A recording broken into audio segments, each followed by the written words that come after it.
Tiempo de noticias económicas en Telesur. Hoy les saluda Tatiana Pérez por Edson Sánchez. Como siempre es un placer acompañarles. Comenzamos este recorrido con titulares. La Comisión Económica para América Latina, la CEPAL, y la Organización Panamericana de la Salud advierten que la región debe realizar esfuerzos para contener contagios del coronavirus y poder así reactivar la economía. Detalles en breve. En contexto, revisamos un trabajo de investigación sobre los daños ocasionados por las medidas coercitivas de Estados Unidos sobre la economía de Venezuela.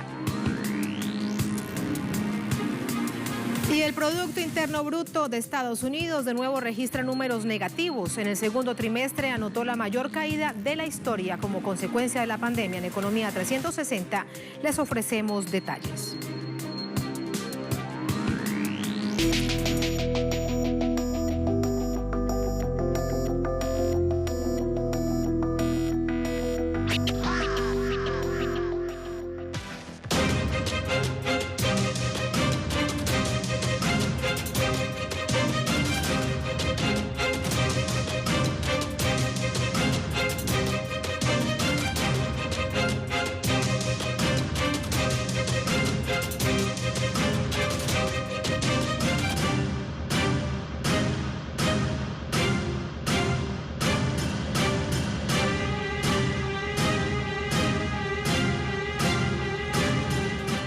Así entramos en materia. La Comisión Económica para América Latina y el Caribe, la CEPAL, y la Organización Panamericana de la Salud, la OPS, advierten a los gobiernos de esta región que deben mantener esfuerzos para contener los contagios del nuevo coronavirus, para así poder reactivar la economía en el hemisferio. Detalles en el siguiente informe.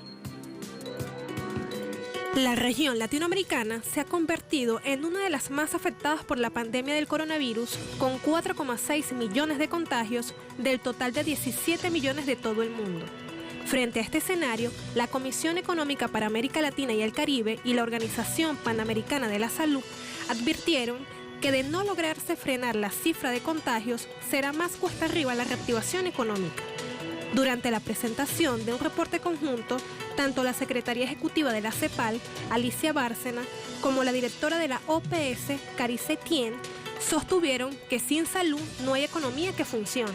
Asimismo, ambos organismos destacaron que la región es particularmente vulnerable por sus altos niveles de informalidad laboral, pobreza y desigualdad, por mantener sistemas frágiles de salud y protección social y padecer hacinamiento urbano y problemas ambientales. Además, señalaron que para favorecer la reactivación y la reconstrucción es necesario un aumento del gasto fiscal. Igualmente, dijeron que la inversión pública destinada a la salud debe llegar al 6% del Producto Interno Bruto, ya que actualmente el promedio llega solo al 3,7%. A propósito de ese escenario, revisamos qué sucede en algunos países de la región. Vamos a comenzar este recorrido en Colombia. El desempleo urbano allí en esta nación andina va en línea creciente debido al efecto de la pandemia de la COVID-19. Hasta el mes de junio, el desempleo urbano en Colombia alcanzó el 24,9%, un significativo aumento frente al 10,7% del mismo mes del año pasado, según el Departamento Administrativo Nacional de Estadística, el DANE. Sobre el registro nacional, la tasa de desocupación fue del 19,8% frente al 9,4% de junio del año pasado. De otra parte, la ocupación en el sexto mes de 2020 fue de 18,3 millones de personas, lo cual contrasta con 22,6 millones de personas del mismo periodo de 2019. Entre los sectores más golpeados por este paro están actividades artísticas, entretenimiento, recreación y otros servicios. El gobierno del presidente Duque prevé que 2020, este año, tendrá uno de los peores desempeños económicos en la historia por cuenta de la parálisis que desencadenó la pandemia y la caída en los precios del petróleo. Vamos ahora a pasar la frontera para contarles qué pasa en Ecuador. Allí el Ministerio de Finanzas rechazó una demanda presentada por 2 acreedores contra su propuesta para renegociar la deuda externa del país por 17.375 millones de dólares. La sorpresiva acción de estos acreedores contrasta con la confianza que tenía el gobierno del presidente Moreno al asegurar que era la mejor renegociación de la historia. A través de un comunicado, la cartera señaló que el país suramericano rechazó la actitud adoptada por Capital Group y GE FMO, fondos que son mínimos del monto total de bonos inversionistas de la negociación. Asimismo, según el Ejecutivo ecuatoriano, en la demanda los fondos calificaron de forma coercitiva la propuesta del gobierno de Moreno para reestructurar la deuda. La semana anterior el país presentó al mercado internacional su oferta formal de canje. El Ministerio de Finanzas precisó que los términos alcanzarán un nuevo total de 15.900 millones de dólares, pagaderos en 2030 con 3.800 millones de dólares, unos 8.600 millones de dólares para 2035 y 3.500 millones de dólares para el año 2040. Igualmente, el gobierno ecuatoriano detalló que la deuda pública del país llegará a los 65.000 millones de dólares, cerca del 60% de su Producto Interno Bruto.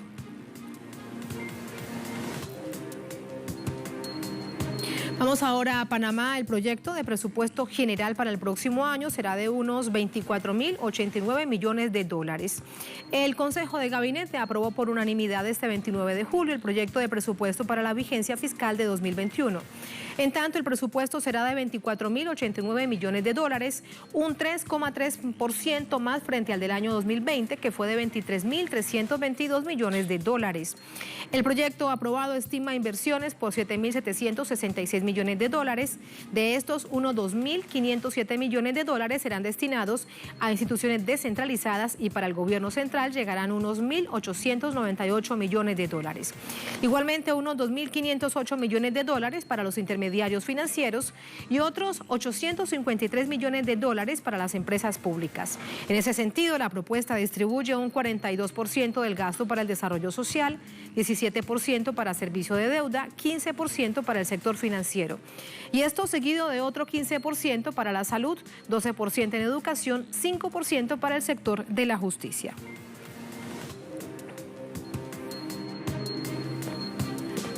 A propósito de lo que sucede precisamente en Panamá, ha sido una jornada de movilizaciones, entre otras cosas, porque los manifestantes consideran que esto que se ha presentado por parte del gobierno a la Asamblea Nacional es muy poco en términos de la pobreza multidimensional que existe en el país.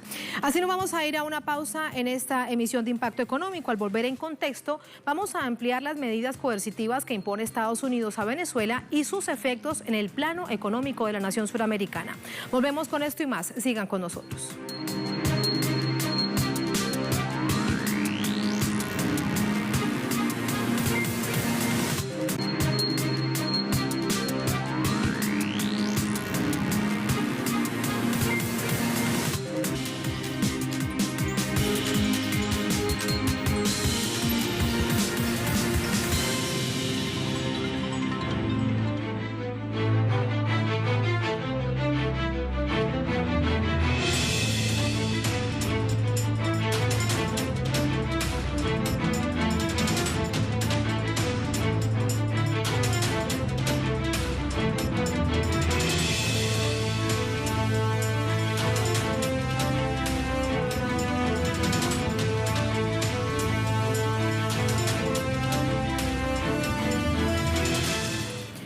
Así volvemos y ponemos este hecho en contexto. Las medidas arbitrarias que aplica el gobierno de Estados Unidos sobre Venezuela desde 2015 impiden el pleno desenvolvimiento del aparato económico del país suramericano. Además, dichas acciones someten a la mayoría de la población a la disminución de unas condiciones dignas de vida.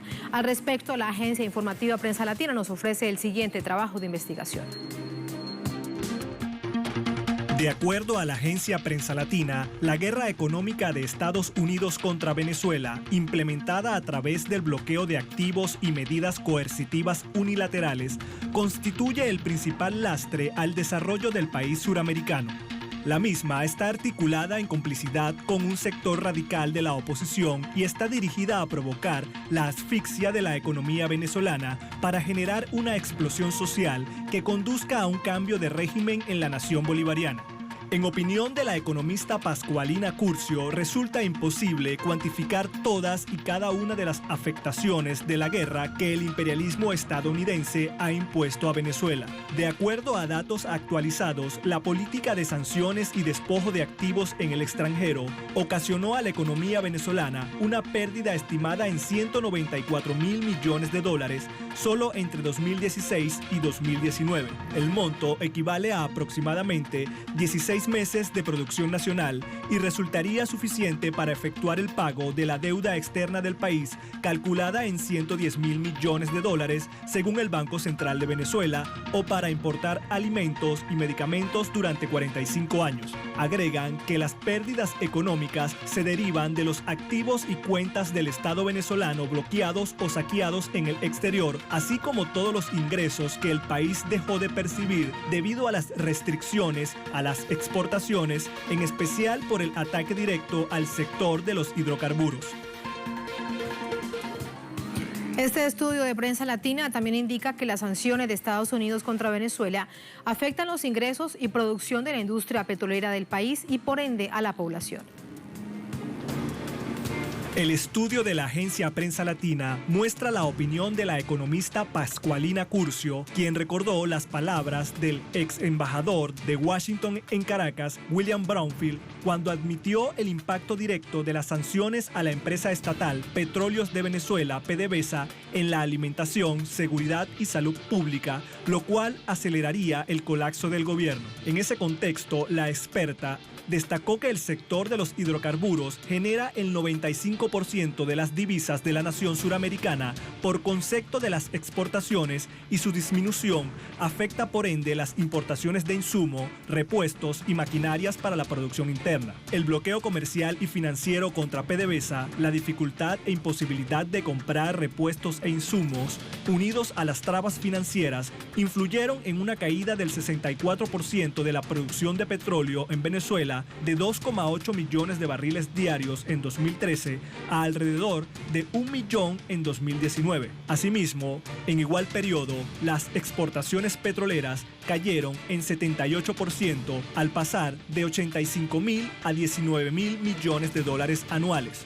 Las medidas coercitivas de Washington se notaron más en medio de la pandemia del coronavirus, con un marcado déficit en el suministro de gasolina, situación que se tradujo en interminables colas en las estaciones de servicio y obligó al Ejecutivo venezolano a adoptar medidas de emergencia para mantener en funcionamiento sectores esenciales. Sin embargo, la crisis se solventó gracias al apoyo del gobierno de Irán, con el envío de varios buques cargados con gasolina y aditivos para reactivar la capacidad de refinación del país suramericano, aunque Washington respondió con nuevas sanciones contra tanqueros y navieras iraníes para dificultar el intercambio. Otra faceta de la asfixia económica contra Venezuela, según este estudio de Prensa Latina, es el robo de sus activos. Con el apoyo brindado por la administración Trump el 23 de enero de 2019 a un pretendido gobierno paralelo liderado por el hasta entonces diputado Juan Guaidó, el bloqueo de cuentas y despojos de activos derivó en elevados perjuicios para el Estado y el pueblo de Venezuela. Esto condujo a la apropiación ilegal de la corporación Citgo, filial de Petróleos de Venezuela en territorio estadounidense, acción que le costó a Venezuela 11.000 millones de dólares en pérdidas por dividendos congelados. También se suma el caso de Novo Banco de Portugal, donde en 2019 fueron secuestrados más de 1.700 millones de dólares destinados a la compra de medicinas, alimentos, vacunas, insumos industriales, semillas y fertilizantes. Igualmente, una corte británica de primera instancia desconoció el derecho y propiedad de Venezuela sobre 31 toneladas de oro de sus reservas internacionales depositadas en este banco de Inglaterra.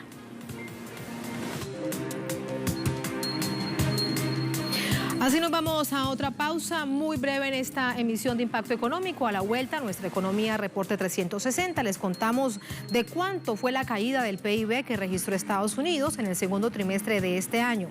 Con esto venimos y más, sigan con nosotros.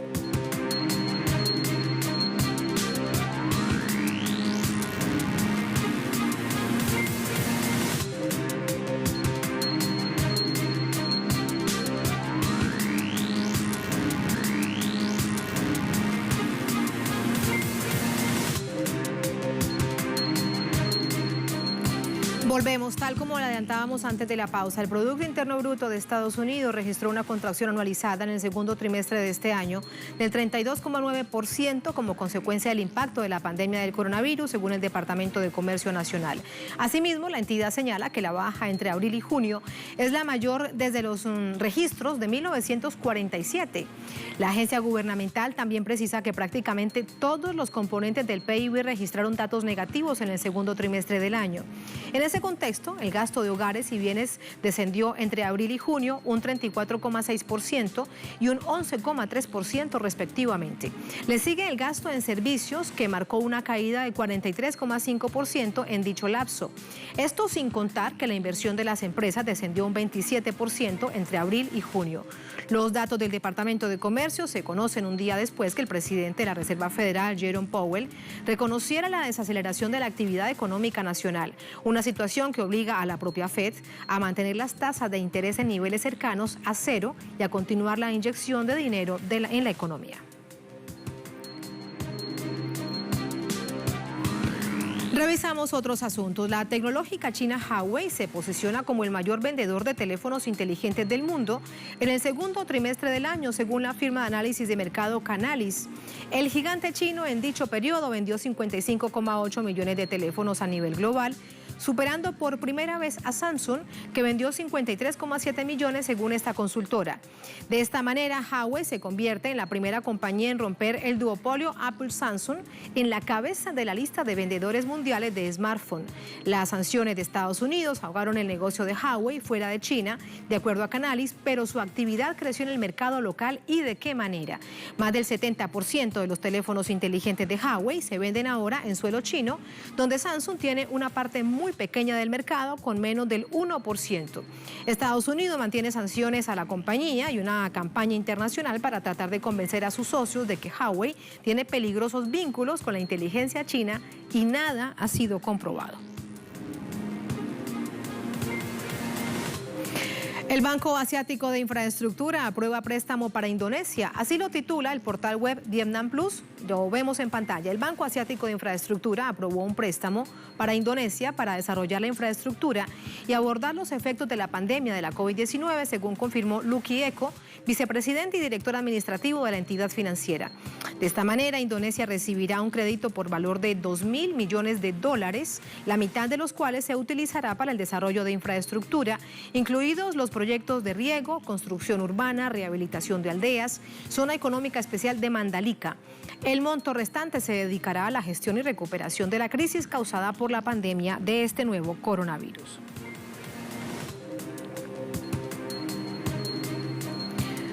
Vamos ahora a otras latitudes. En Europa, la economía de Bélgica registró una caída en el segundo trimestre de este año. Datos del Banco Nacional de Bélgica revelan que el Producto Interior Bruto cayó un 12,2% entre abril y junio pasado con respecto al primer trimestre. La baja se debe a los efectos de la pandemia. La entidad financiera precisa que el valor añadido en la industria anotó una baja de 13% en el segundo trimestre, mientras que la construcción y servicios marcaron en dicho periodo contracciones del 13,3% y 11,8% respectivamente. Nos quedamos en el viejo continente. La tasa de paro en la eurozona marcó un incremento en el sexto mes del año. Según un informe de la Oficina Europea de Estadísticas de Eurostat, el desempleo en la zona euro creció hasta el 7,8% en junio pasado, un aumento de una décima de punto porcentual respecto a mayo. Eurostat estima que el número de desempleados en los países de la moneda común se ubica en más de 12 millones en junio pasado. El mayor número de desocupados se detectó en Grecia y España, con 15,5% y 15,6% respectivamente.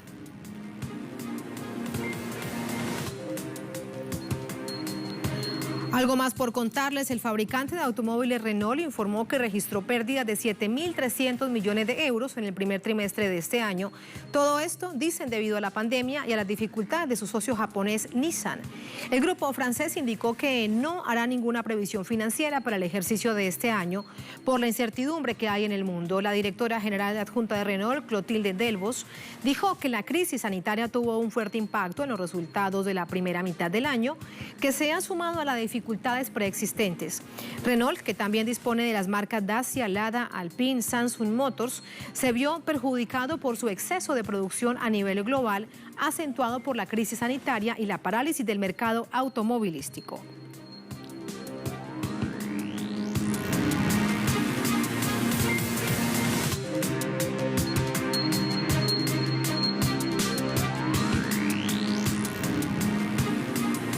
A punto de finalizar, revisamos indicadores petroleros al cierre de esta jornada de jueves. Barril de petróleo intermedio de Texas, el WTI, marcó $40,26 el barril, perdiendo unos 1,1 centavos de dólar. El barril de Brent, referencia en Europa, se ubicó en $42,84 el barril, perdiendo unos 0,91 centavos de dólar. Y el crudo OPEP se ubica en $43,40 con una subida de 0,26 centavos de dólar. Ahí están las cifras al cierre de esta jornada.